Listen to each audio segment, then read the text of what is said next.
Society tells us, that youth is this golden age of innocence. Right, yeah, pure potential. Exactly. A time of carefree joy and just boundless optimism. But what if it's actually a blind, destructive force of nature? Oh, wow. That's a shift. Right. What if it's literally a psychological disease just waiting to happen if it isn't aggressively contained? Welcome to this deep dive. Today, we are stripping all the romance away from the concept of being young. And we're doing it by looking at a genuinely startling piece of writing. We really are. We're focusing on chapter 19 of the book Thus Spoke Confucius by the thinker and writer Abdul Jabbar Al-Waily. Which, I mean, it's a title that completely misdirects the reader. You open a book about Confucius, and you're probably expecting a dry historical overview of ancient Chinese philosophy. Yeah, totally. But instead, this specific chapter just drops you into a highly modern, intensely psychological breakdown of one explosive concept, which is the reality of youth. So our mission today is to extract Al-Waily's exact blueprint from the source material. We want to understand precisely how the raw, chaotic energy of youth can actually be harnessed to build a successful life. Rather than leading straight to, self-destruction. Exactly. Right. And whether you are currently young, or maybe you're trying to raise someone who is, or even just looking back at your own timeline, trying to make sense of your past decisions, this text provides a staggering psychological framework. It really does. It acts as a map of the eternal everyday battle between our reason and our emotion. Yeah. And what's fascinating here is that Al-Waily doesn't start with, a standard biological definition of puberty or some sociological age bracket. Right. He defines youth purely as movement. Movement. Yeah, he compares it to the fierce spring winds. Okay, let's unpack this. Because that metaphor of the spring wind, it does a lot of heavy lifting in the text. It really is the core of it. Yeah, Al-Waily points out that these winds have absolutely no inherent morality. They are just a blind force of nature. Right, they just exist. Exactly. They can blow gently enough to pollinate the trees and bring the harvest to life, or they can blow so violently that they strip every flower off the branches and just destroy the crops completely. And that lack of morality, that's the crucial starting point. We tend to attach a halo to youth. We think of it as inherently good or pure. Oh, 100%. The innocence of youth. Right, but Al-Waily strips that away. He argues that youth is simply an engine operating blindly. Without the deliberate, heavy guidance of the rational mind, that movement is completely random. It's just chaotic energy. Exactly. It can construct a magnificent future, or it can demolish your entire life with zero intended malice. It's just force looking for an outlet. And because it is a force looking for an outlet, it naturally gravitates toward pleasure, which brings us to a highly pragmatic section of the text. This part is so interesting. Right, because Al-Waily, he doesn't take a puritanical stance here. He explicitly states that youth have an absolute right to pleasure and enjoyment. Yes, he's very clear on that. But he insists they must approach that pleasure like a strict, ruthless business transaction. He essentially advocates for a physical and emotional profit and loss statement. He argues that a young person must actively use the sciences. He specifically mentions psychology, biology, and economics to weigh immediate thrills against long-term rational well-being. Like doing the math on the fun. Exactly. You have to calculate the cost of the dopamine hit. Okay, wait a minute. Treating a spontaneous Friday night out, or like a totally unplanned road trip, treating that like a corporate P&L spreadsheet sounds incredibly boring. It does sound a bit dry when you put it that way. Right. Isn't the defining privilege of being young that you are allowed to be carefree, that you can make a few reckless mistakes? Well, if we connect this to the bigger picture, Al-Waily's logic isn't about avoiding joy or living a boring life. It's entirely about avoiding permanent bankruptcy from bad deals. Bankruptcy. Okay, explain that. Think about the economics of biology. Your brain demands the thrill. But if you don't calculate the subsequent crash, you are jeopardizing your systemic health. True freedom later in life requires solvency. Ah, I see. Yeah, so if a weekend of unchecked indulgence costs you your reputation or your health or your job on Monday, you haven't experienced freedom. You've basically just taken out a massive loan with a terrible interest rate. Exactly. The fleeting joy just did not outweigh the systemic damage. You're letting that blind spring wind strip the flowers off your own branches, leaving nothing to harvest later. That's a perfect way to look at it. But calculating that kind of complex profit and loss requires a fully functioning calculator. And here is where Al-Waily drops a brilliant developmental map of the human brain. This is where it gets really neurological. Yeah, he points out that young people are essentially trying to do this complex math on a Bregan machine. He lays out a distinct timeline of psychological development. Childhood, he argues, is driven almost entirely by pure emotion and instinct. Right, a baby cries when it's hungry. Exactly. The child operates on immediate input. There is no complex, rational forecasting happening there. Yeah. On the opposite end, adulthood is governed primarily by reason and lived experience. The adult brain has accumulated enough data to understand consequence. Which leaves youth trapped right in the middle. Yep. The text defines youth as this messy, chaotic, hand-to-hand battlefield where emotion and reason are equally matched. They are constantly fighting for control of the steering wheel. And Al-Waily gives a very clear directive for surviving this phase. Which is? The wisest youth is the one who actively, consciously consults their reason to sideline negative emotions while weaponizing positive ones. Weaponizing positive emotions, I like that. Right. He views emotions so pragmatically. Anger, selfishness, or petty jealousy. Those must be sidelined because they defy logic. They burn social bridges, which logically isolates you and threatens your survival. While positive emotions like love, compassion, and empathy, those act as powerful allies to reason. Because compassion builds strong social bonds. Exactly, which logically benefits your long-term success. It's like game theory disguised as morality. He really is. And he gives a highly specific, highly memorable example of this internal battle that I just found fascinating. He tackles physical beautification and extreme vanity. Oh, that section. It's a brilliant application of his theory. How did you read that part? Well, Al-Waily argues that extreme, exaggerated beautification, like when someone alters themselves excessively to project an entirely artificial image, he says that is actually a form of deep ugliness. Which sounds harsh at first. It does, but he says it's an emotional lie.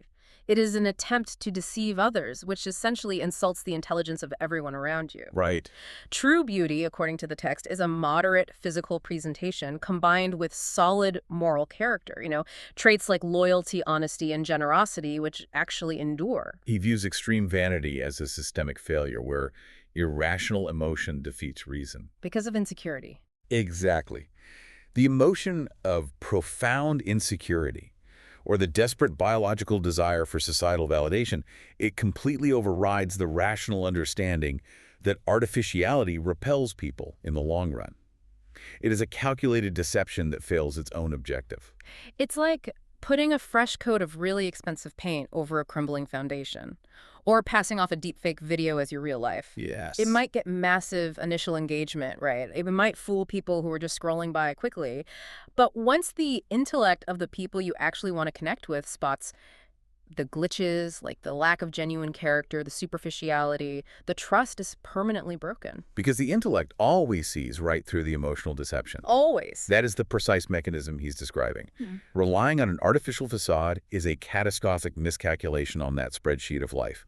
The intellect of others will always eventually penalize the lie. Okay, here's where it gets really interesting, though. How does this internal war between reason and emotion shape a young person's actual life goals? That's the million-dollar question. Because Al-Waily draws a razor-thin line between ambition and greed, and the mechanism he describes for how we achieve greatness is just incredible. He outlines a very specific progression. He measures a person's true potential for greatness by the vastness of their ambition and their hope. It starts with imagination, right? Yes, the causal chain starts with imagination. Imagination creates a vivid picture of the future. Once the mind visualizes that future, the body responds by generating hope. Wow. And hope is the biological and psychological engine that physically drives action. A youth absolutely must have massive independent ambition to trigger this chain reaction. Because you cannot physically build what you cannot mentally visualize. Exactly. But there is a dark side when reason loses control of this process. When ambition loses its rational, ethical boundaries, it rots and ferments into greed. And the author is brutal in his assessment here. He really is. He doesn't call greed a minor character flaw. He categorizes it as a psychological disease. Right, because greed isn't just the desire to succeed. No, greed is the active desire to strip success away from others. He characterizes it as operating with a dead conscience. This raises such an important question about the nature of success. It is the difference between ambition, which is looking at an empty plot of land and wanting to build the tallest skyscraper in the city, and greed, Which is wanting to knock everyone else's buildings down into the dirt so yours appears taller by default. Yes, the first is driven by imagination and creates value. The second is a zero-sum game driven by irrational selfishness and destroys value. Which ties perfectly into the text view on self-reliance versus arrogance. Another huge theme. Yeah, Al-Waily insists that youth must be fiercely independent. They cannot simply photocopy the generations that came before them because society would stagnate and never advance. Right, we need the spring winds to move things forward. Exactly. However, he diagnoses youth with a dangerous, almost universal arrogance. He points out that young people frequently suffer from a delusion where they believe they instantly understand incredibly complex topics like global politics or deeply ingrained societal conflicts far better than anyone else. They make a fundamental data processing error.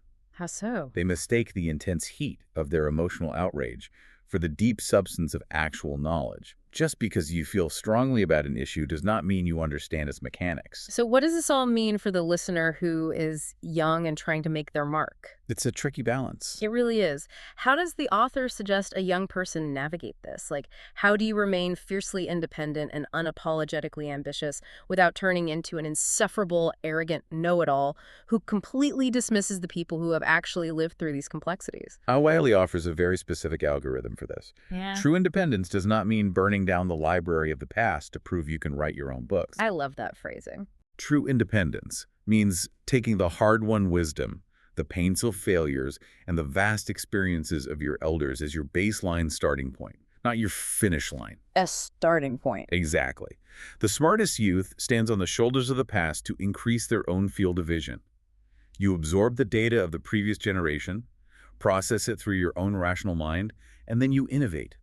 You cure the arrogance without killing the ambition. You don't waste decades reinventing the wheel. You study the wheel, figure out its flaws, and design an engine to make it move faster. Perfectly said. Because when youthful arrogance completely takes over, and a young person categorically refuses to listen to reason or experience, they expose themselves to severe, potentially fatal risks, both physical and intellectual. Yes, and Al-Waily has zero tolerance for reckless physical risk.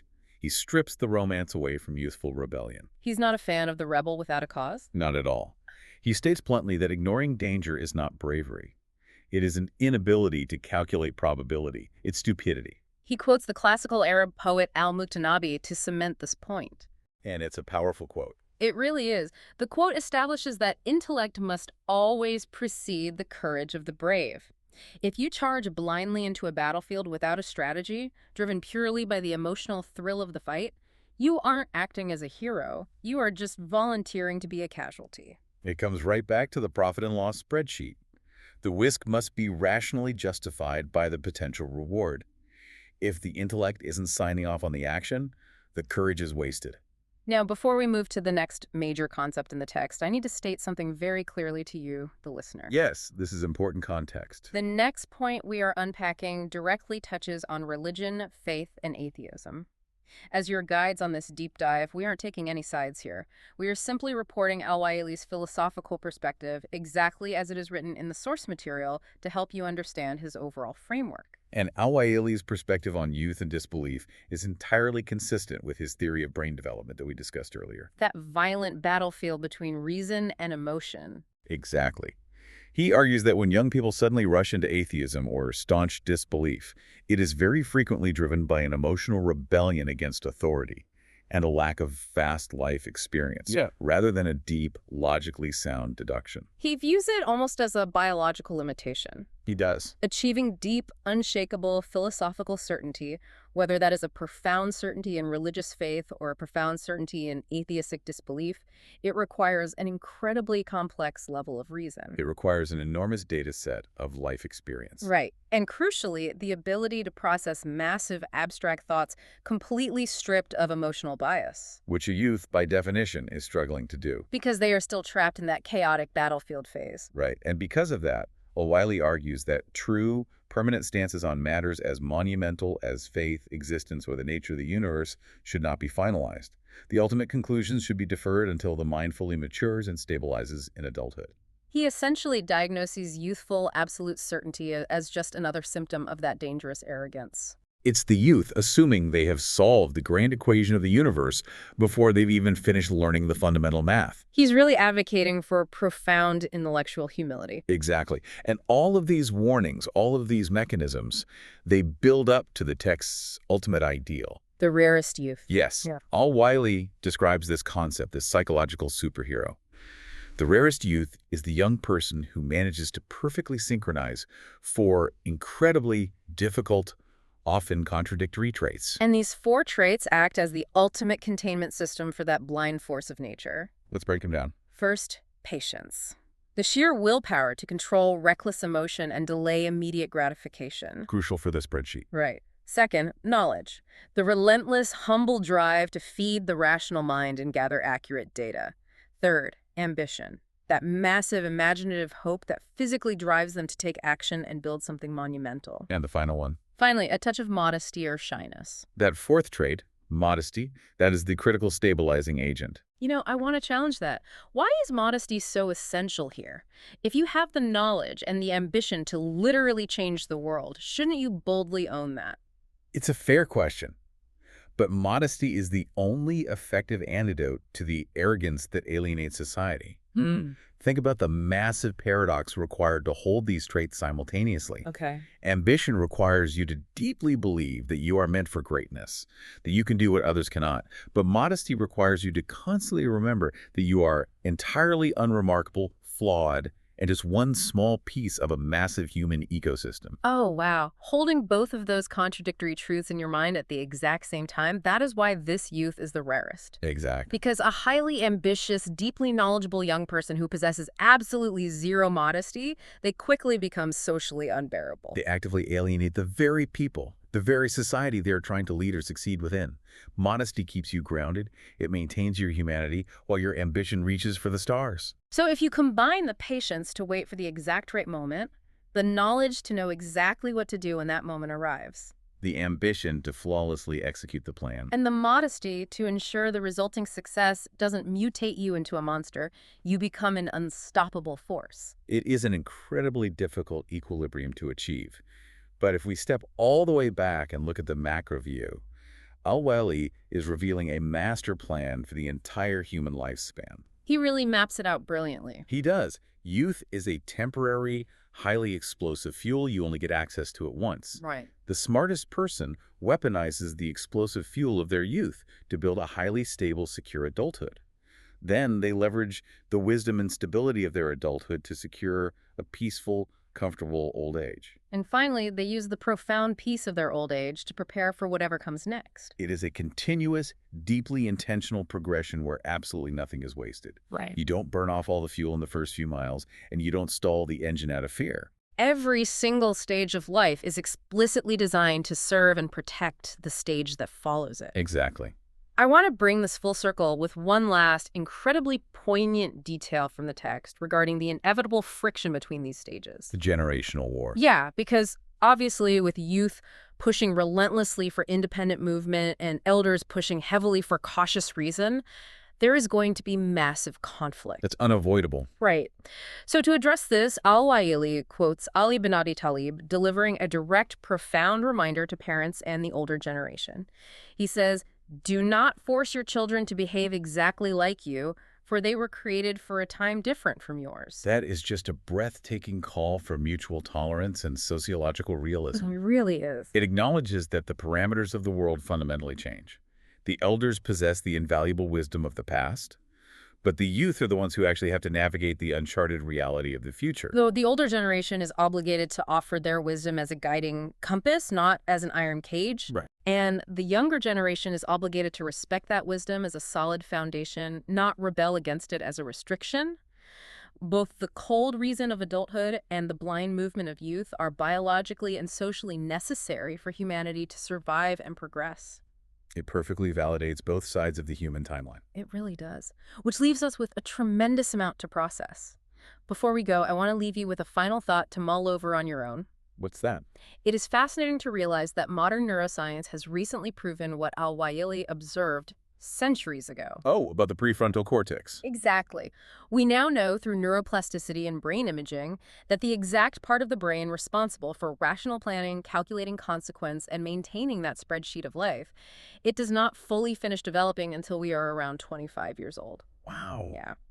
Al-Waily mapped this exact biological truth purely through intense philosophical observation long before the invention of MRI machines. That's incredible. It makes you wonder if youth is fundamentally a movement, a blind wind, what raw, unguided energy in your own life right now needs to be reined in by your rational mind before it causes damage, and how can you harness it to build your future?